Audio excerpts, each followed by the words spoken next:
There's a very famous Kaifi Azmi ghazal sung by Jagjit Singh.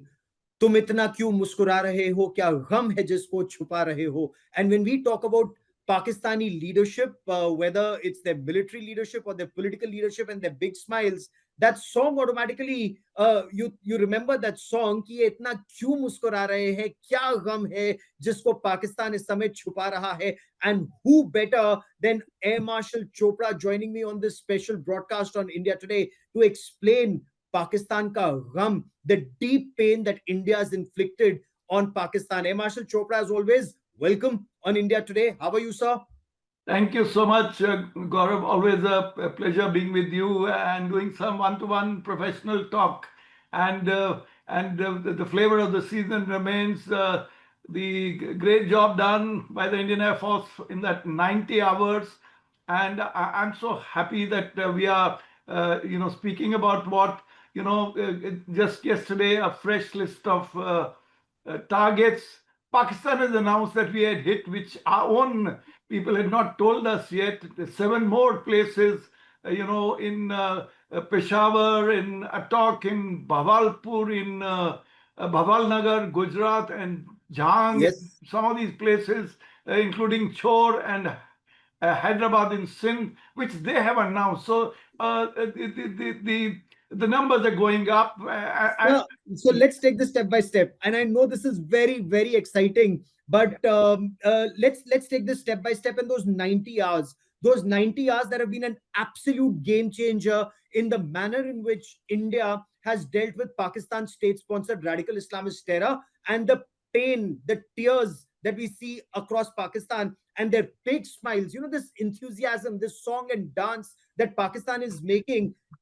Air Marshal Chopra, isn't this Pakistan's desperate effort to hide their pain? And that Kaifi Azmi, song, Pakistan अपने दर्द को इसी मुस्कुराहट से छुपा रहे. But I want to understand their pain, sir, because we've suffered for very, very long at the hands of this radical Islamist terror state. I want to understand from you on the military targets. I'll come to the terror targets in just a moment, Yeah. but terror targets is something that we've talked about in the past.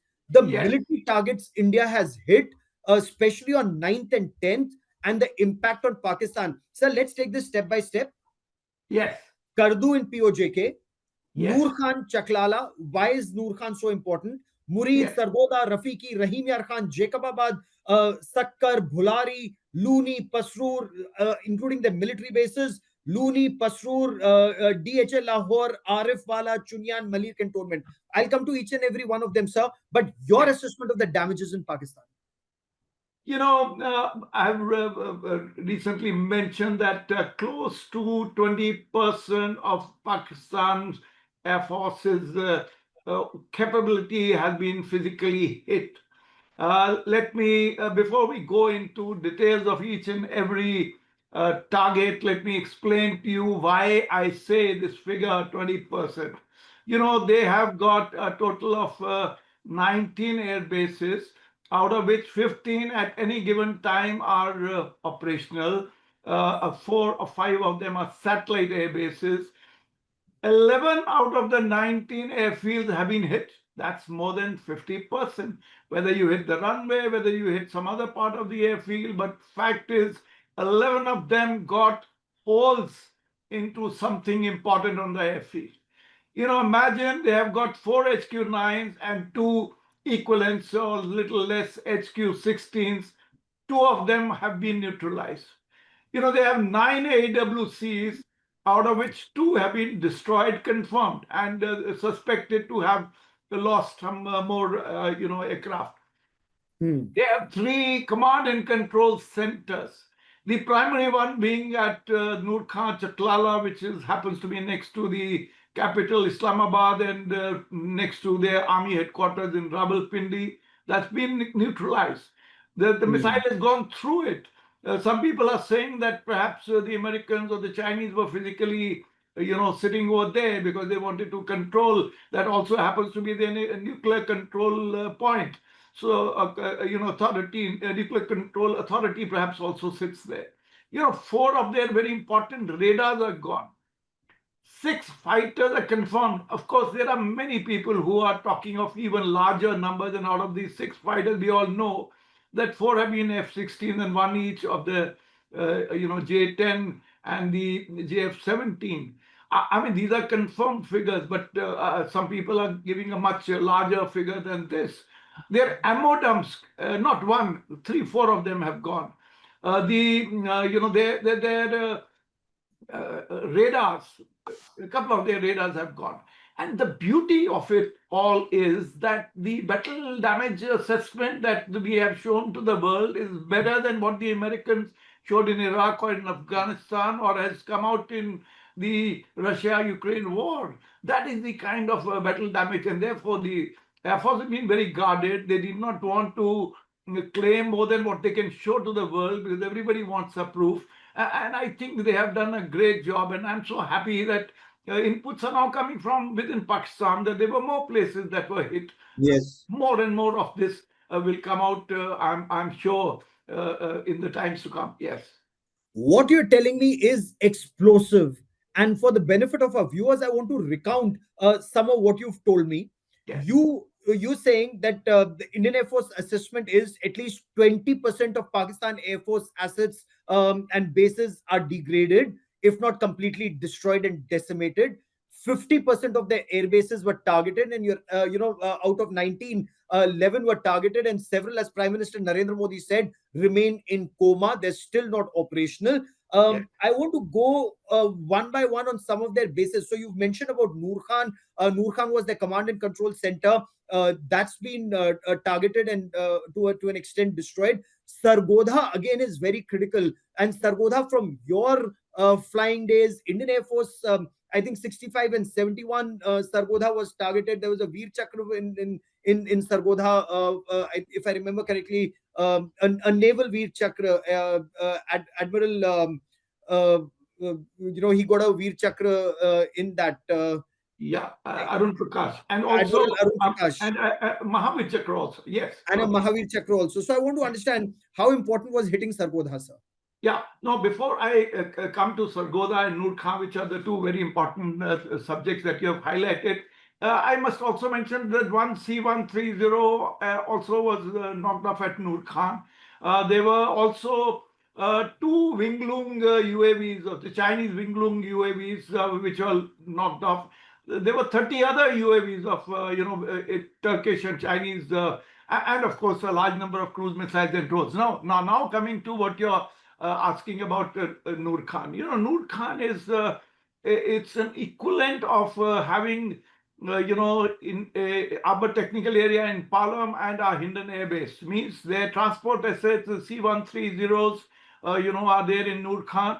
That is also the command and control center. Their refuelers, all of them, all refuelers are in Nur Khan. So that's IL-78. And the main thing is the command and control center. It's the heart of the Pakistan military establishment.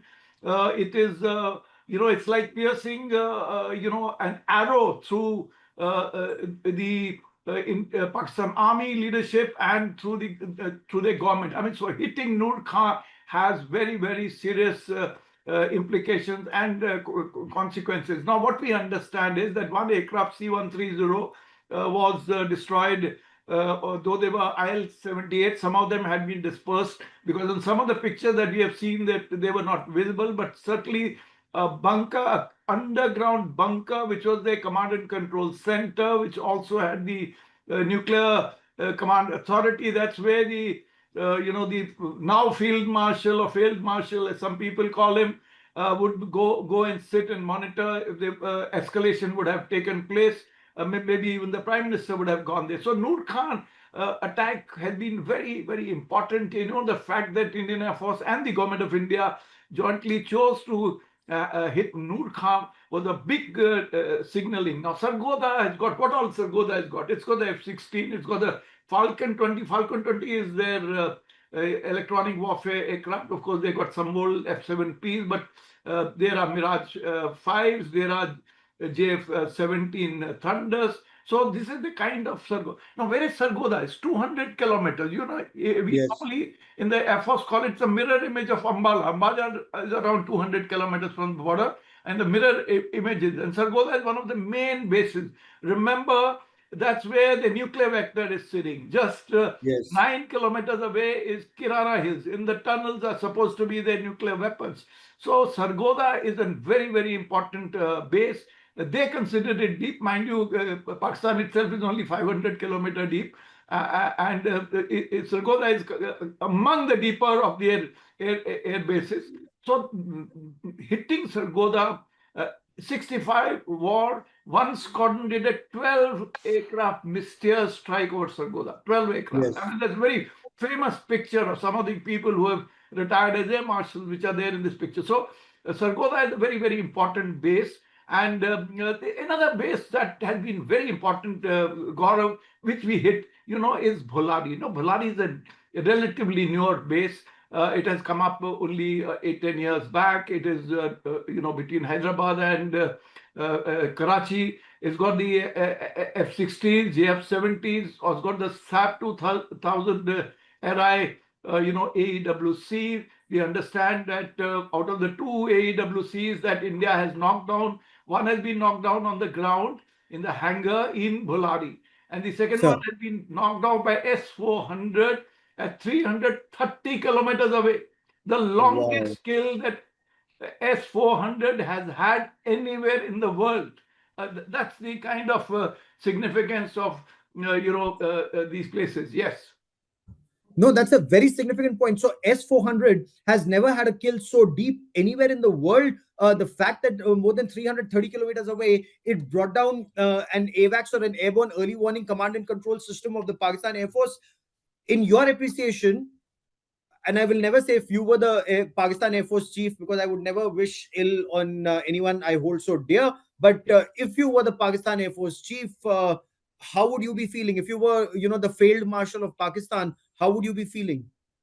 I will tell you, our traditionally we have known that the Pakistan Air Force has traditionally been fairly professional. It's the Pakistan Army which has dominated without keeping the Pakistan Air Force into picture. They went through a large number of wars. The Pakistan Air Force never came to know that 65 war was being planned. What will happen 71, Kargil, none. Neither the army, the navy or the air force chief were kept in confidence. So Pakistan Air Force on that count, actually bulk of the blame must go to the army chief and now the field marshal for what they have done. But as a air chief, if I was to be the Pakistan Air Force chief, I'd be extremely worried.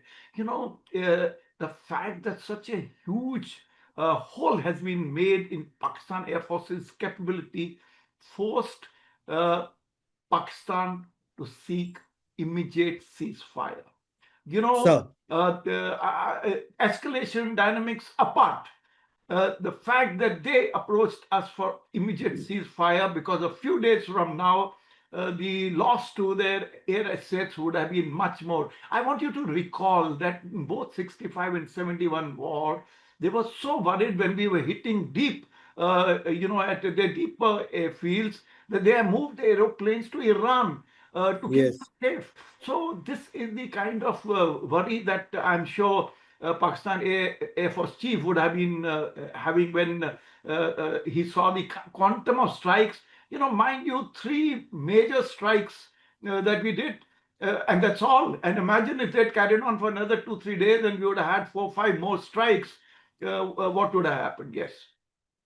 Now, Pakistan has named some sites that we haven't. DG Air Ops, DGMO, DG Naval Operations, none of them mentioned hitting, for example, Gwadar, but Pakistan has mentioned that Gwadar was hit. We have not mentioned, except Malir Cantonment, that Karachi was hit, but Pakistan has mentioned Karachi was hit. Pakistan has also mentioned Peshawar was hit. We've never mentioned Peshawar was hit. What do you make of this, sir? Yeah, see, that's what I'm saying. That Indian Air Force, I'm sure, has hit many more targets than the DJ Air Ops has been able to show to the public. from battle damage assessment could have been from satellites or from various other sources. But a lot of information is now flowing from within the country. And Hmm. Pakistan has got enough guys who in the social media or officially who are, and in this case, the 7 targets that I was mentioning a little while earlier, Peshawar, Attock, and Bawal, Nagar, all these places, Gujarat, Jhang, and Hyderabad, all these have come officially announced by the Pakistan government. So if True. Pakistan government themselves is announcing, I mean, there is nothing to doubt. I mean, they're sort of acknowledging that there were more places hit than DG Air Ops has actually told us. Very good for us. And, of course, the Pakistani public will be feeling worse. And in the next few days, I do not know, maybe some more targets will come out. There's another aspect that I want to speak to you about. It's our assessment, or the Indian Air Force assessment, that 6 fighter jets of Pakistan Air Force were destroyed, including 4 F-16s. Were these brought down in combat, or were these brought down in our missile strikes in hangars on the tarmac? And one J-10 and one JF-17, sir. Yeah, see what we are hearing is, again, we are all analysts. We are reading all the time what's being said at different places in the world, and we are trying to sift the things. I heard somebody on the YouTube saying 40 of their aircraft have. I don't believe it, because Hmm. we are professionals. So after listening to everybody and reading up various analysts, you come to a reasonable figure that 6 fighters, 4 F-16 at Bolari on the ground, and one J-10 and one JF-17 in there. These are confirmed figures. There may be more. Of course, the AEWCs, the Air Force has said, they seem to be confirmed figures. 2 AEWCs, one on the ground at Bolari and one in the air, as I said, about by S-400. Was that the high altitude expensive asset of Pakistan that was taken down, the second AEWNC? Yes, so that's what I'm saying, that there are two, one which has been hit on the ground and one has been hit in the air. And C-130 is the other important asset, and that has been hit at Nur Khan itself. So what I'm getting at is that the figures that we are talking at today, Gaurav, between you and I, they seem to be realistic, not inflated figures. From day one, the Pakistanis, that means within 2 hours of our strike early in the morning of 7th, they started running a narrative which was jointly run by them and the Chinese, of having shot close to 5 Indian aircraft, including, they said, some few Rafales and a What Su-30. is your information on that, sir? Yeah, so my contention is the only sources that we have had till now. One, of course, is that CDS in his uh, interviews in Singapore to Yes. two international organizations has said that there were some initial. He didn't use the word losses in the normal context, but he said there were some setbacks. Now, what that setback is, the world is presuming that maybe some aircraft were lost, because he immediately said after that we took some corrective actions, and thereafter the Air Force went whole hog. Now, what exactly he meant, similarly, on the first day, on 10th, when the DG Air Ops spoke to the whole world, he said that losses are part of the game. Now, I want to highlight this loss part, Gaurav. In Second World War, the American allies who won the war vis-a-vis the Axis lost 8 times the number of aircraft. They were the victors. They won the 5-year war. If you see in Vietnam, the amount of airplanes the Americans lost was multiple times, nearly 12 times more than what the Vietnamese lost. So the point is, in the end, in a conflict, in 65 war, we lost more or less equal number of aeroplanes. Of course, there were conflicting figures there also, because we said we sort of lost lesser and they lost more. But you can say independent analysts feel that we Sure. lost. Now, remember one thing: the country which takes the offensive, in our case, between India and Pakistan, it's only India. They are a defensive air force. They are based on pure air defense. If we are the ones who have gone and struck targets, we have hit air bases, we have brought the proof, we have hit terror centers. There are about to be there is a high risk of a loss. Exact figure. Sir, I also want to talk to you for a moment about, apart from the 11 air bases that have been mentioned, from Skardu to Nur Khan to Murid to Sargodha to Rahim Yar Khan and Jacobabad and Bulari, I want to talk about Looney in Sialkot. Their AD system was taken down here, or Pasrur, or DHA Lahore, or Arif Wala, or Chunian, or Malir Cantonment, Karachi. Yes. What kind of a loss is this for Pakistan? I will tell you, look at the physical position. I'd love to see maps, whenever I'm looking at all these. I've gone through all the airfields, zoomed into each one of them, seen the runways, the cross runways, the parallel runways, where are the aeroplanes parked, where are the hangars. I've written about it. It's some of it is lying on my website. The point, see, look at where is, Pasrur, where is Sialkot. These are the areas opposite Gurdaspur, not far from Amritsar, Pathankot, and further north is Jammu. Jammu. That's a very important place because any radar AD system standing over there is a threat to a significant part of because the road to Kashmir turns around Pathankot and Yes. then goes towards Jammu. So that's an important place for them to put a AD system in a radar. It's very important for us to knock it, and that is how that became a target. Why we had to knock off the HQ9 closer to Lahore, because that was covering a large part of the air bases that from where our offensive airstrikes were being launched. So you choose to hit some of these targets. Also, there is this in Chuninian, there's not only a radar, there's also a ammo dump. Again, you have to zoom in down to that place to be able to see. Rahim Yar Khan hit center of the runway. In golf, there is something we call, the longest drive and on the center line.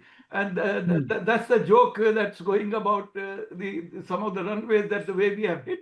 In fact, I tweeted a few minutes back about this. So this is the kind of accuracy we hit the center line of the runway. I mean, you can't be more perfect. Mind you, there are repair facilities. I'm not saying that the runway will be out for next, but even if you have knocked it off for a day or two, that slows their capability to defend themselves or take any offensive action. So I think hitting these targets were very important. Some of the ammunition dumps were important, where they're lying. For example, where the missiles are lying, HQ9 missiles are lying. We have to hit some of these targets. And mind you, intelligence folders are built over years and all the time Yes. being updated, and they are with the government and they are with the armed forces, and every armed force has all the time working on the targets. It's a round the clock program for all militaries in the world. So therefore, these targets have been well selected and No, so you're updated. saying 20% of Pakistan Air Force is degraded today. Is that your assessment, sir? Yeah, that's what I explained to you, Gaurav, that if you have knocked off, X number of their AWC, you have hit 11 out of their 19 air bases. 11 out of 19 is actually close to 60%, but I'm saying Yeah. purely from degradation point of view, even if you take four, that works out to 20%. So the point I'm making is that it is the total capability that you have knocked off is close to 20%. And mind you, the conflict had carried on beyond those 90 hours.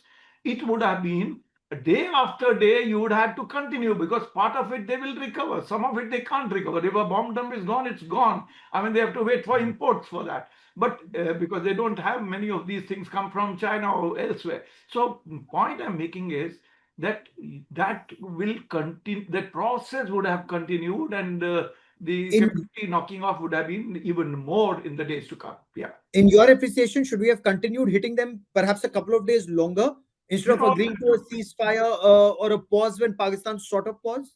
Let you him know, seek a pause, hit him another day or two. as a military man, my immediate reaction when I heard this, I was a little sort of taken aback. I'll be very honest.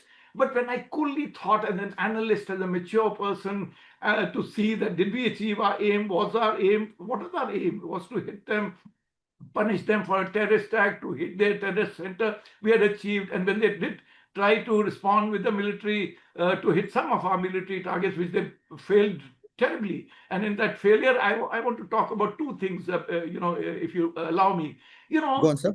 see, they have claimed all the credit the Pakistanis have given to only two. They did J-10 and PL-50 because that's Right. what China wanted them to give credit. Have you ever Yes. heard a single tweet by anybody in Pakistan or in the world about HQ-9? Nil, because Yeah. not a single target has been claimed by HQ-9. Did you hear Hmm. anything about JF-17? No. Everything is PL-15 and J-10 because that's what China wanted them, to sort of advertise and to tell the whole world that they're PL-15. Now, I will tell you, PL-15 is overhyped. When you Hmm. say PL-15E, which has got a range of 145 kilometers, theoretical range, on actual will be close to 110, 120 maximum. Why? Because its Okay. theoretical ranges are at perfect conditions, perfect atmosphere, clear, the target is not moving, highest closing in speed between the fighter and the target, etc., etc. So, really, but and the PL similarly for PL 15 original, which is close to 180 kilometers on paper.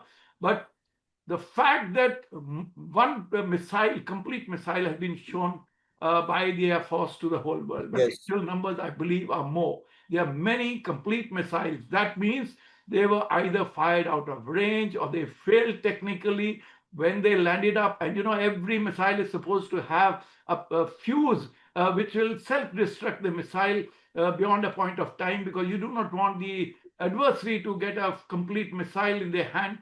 Didn't happen. So there were obviously some technical failures. If three to four Hmm. or five or whatever number of PL-15s are with India, a deep analysis will be done, not only by us, or maybe we even get some of our friendly countries to join up. I have no idea what the government will do, but what I'm Hmm. saying is that this is what the actual PL-15, and this is now being spoken of. Unfortunately, the narrative that was built by them and some Western countries who also have their own grind, because today Rafale, they have decided to make Rafale, complete Rafale airframe in India. We just been announced a few hours back, and not many countries, all competitors, even the Western competitors of Rafale in the MRFA, will be sort of wanting to show Rafale in not so good light. Poor light. And Yes. second is the Chinese have, are on having a large number of global analysts, military analysts on their payroll. They pay big money, and they analysts otherwise look very neutral, but actually they have embedded ideas which the Chinese are. And there are some in India, I must say, very unfortunately, that who are perhaps on their payroll, who will write, everything against. To show India as a failure and some of their systems as success. So this is what is. But I'm sure this time the narrative was a little better. But we need to do much more Sure. on to have a set up a central agency to handle the international narrative. Yeah. But ultimately, the truth triumphs, and on India Today, we come out with truths, and that's why we speak to experts, who have their skin in the game and have had it for decades. So that's exactly why we spoke to you to bring these facts out. Some of it we've been able to get from our sources in the armed forces in terms of the losses that Pakistan has suffered. And you're absolutely right; those losses are more than what's in public domain right now, and especially this information about ammunition dumps, because when an ammo dump goes up, you cannot hide it. It is there in public domain. The bombs go off. The whole of Pakistan hears it, and the fear in the eyes of Pakistanis, you see it. You see that fear in their eyes. At night, and when you hear their commentators, they know they've been hit. If Islamabad has been hit, Rawalpindi, Nur Khan, for example, Islamabad hit, Lahore hit, Karachi hit, Gwadar hit, Peshawar hit, POK hit. What else is left in Pakistan? And perhaps they know that. And hit by BrahMos supersonic cruise missiles made in India, Su-30 MKI, put together in India, made in India. So all of that just goes on to show that when we, as a nation, decide, we can punish terror. But in your appreciation, and last question, sir, before I let you go, Pakistan will still spread terror because they have to send out that message. Despite being hit so bad, they can still spread terror in India. Will our, will we respond, or is it now time for preemptive strikes? Is that the only lesson that Pakistan understands, that you can't do one Balakot and then nothing for 5 years, and then when Pahalgam happens, you hit them, Balakot into 25?